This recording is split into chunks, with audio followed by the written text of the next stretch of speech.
I remember my high school coach in Clovis, California.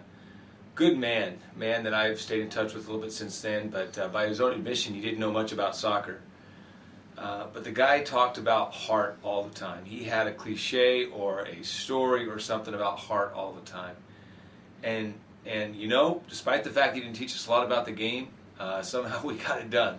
And I think about that when I think about this season we just are coming to the playoffs on. I get a little weary when coaches talk about, oh, woe is me, I've got this injured player or that injured player. And in my 20 years of coaching, I've certainly had plenty of times where injuries seem to be a problem, but I have never been through anything like this.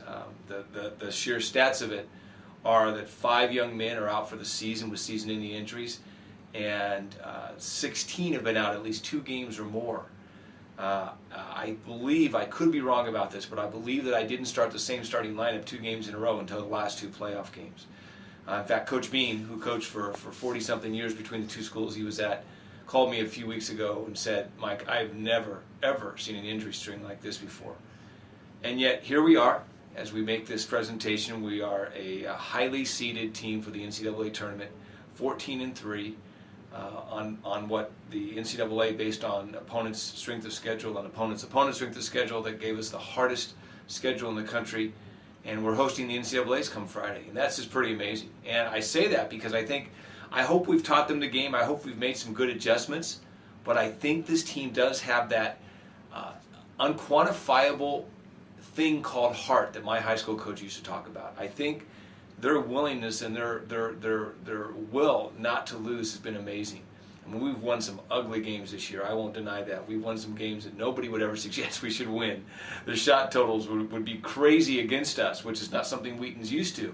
But we would do that, and yet somehow they find a way to win. So as we go into the NCAAs, I'm as excited as I've ever been, because I think this team just doesn't want this adventure to end. And we open up with a team that we've already lost to this season. That gives a little more drama to the whole thing.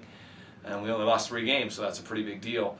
But I really like this team. I like the fact that they just find a way, whether it's some freshman playing a position he's never played before, or some upperclassman like Steven Mesko, who hasn't played most of the season due to injuries, and he comes back and he just sort of jumps right back in.